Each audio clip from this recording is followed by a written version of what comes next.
Salamat sa Panginoon dahil makakauwi na si Tatay Digong sa kanyang munting tahanan sa Davao City.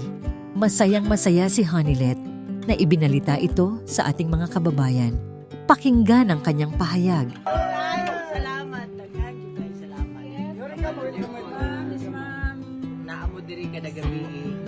Nagaampo ako. Padayon ta pag-ampo kay wala imposible ba makaulit to siya po.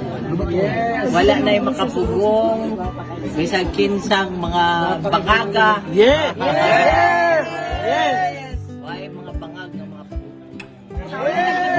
Uli na dyan, ma'am. Ma'am, makauli na gid ma'am. Makauli na.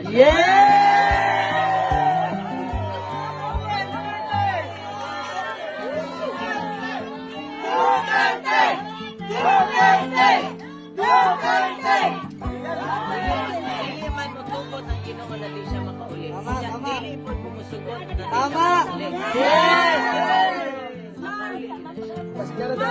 Sinadra, Sinadra, ma'am. Kabalo ko. Ma'am, Sinadra. Kabalo ko kay lakon yan ko kay kabalo ko rain or shine. Ma'am, dapat before siya mo mag-taking, nana siya ma'am. Maluoy ang Ginoo basta. Ako gisaligan Ginoo. Pati siya yang gisagaligan karon gani ko Lord. Simple naman niya ang gusto. Gusto lang niya matulog aling kugang-kugang na balay. Na ako sa sulod ba? Okay, magsulod ko mo na di ko nasahay ganahan mo ari. Bulok-bulok naman ni kay Dugay naman ni mas tigulang pa man ni kay Kitty. So 21 si Kitty, basta mas tigulang pa ni kay Kitty. Si Pila, bulok-bulok ba? Kanang yung bulok-bulok, di ba? So na ako sa sulod, ko Lord, simple lang may ang gusto. Maurag yun eh, matulog lang siya diri. Sa may kusina, dapat pag magkaon, maglingkod, magtanaw TV.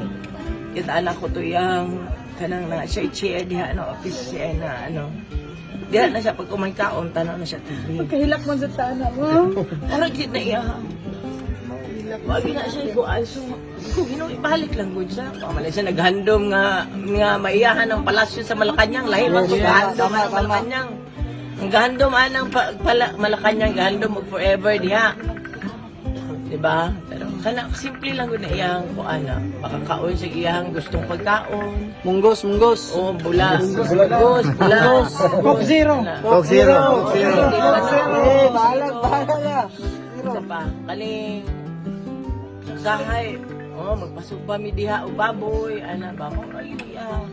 Ang timpla mo sa baboy ana asin ra. Tunod. Maura asin ra. Na mauna. Ano po message ni Tatay Digong sa mga naandito lagi sa labas ng bahay niyo po? Ay, ingon jud siya sa inyo, kabalik jud siya ng daghang tao diri. Pasalamat jud siya ninyong tanan. Ina mga katawhan pag uli nimo katunaap ako dito. Pero naga-call naman may calls. So, karong ay dapat ganiha to gimove nila kay naa daw siya PT. Pero akong emailan ang dito na dapat nga gimove nila to na pwede man to schedule og lain. So dapat ang calls na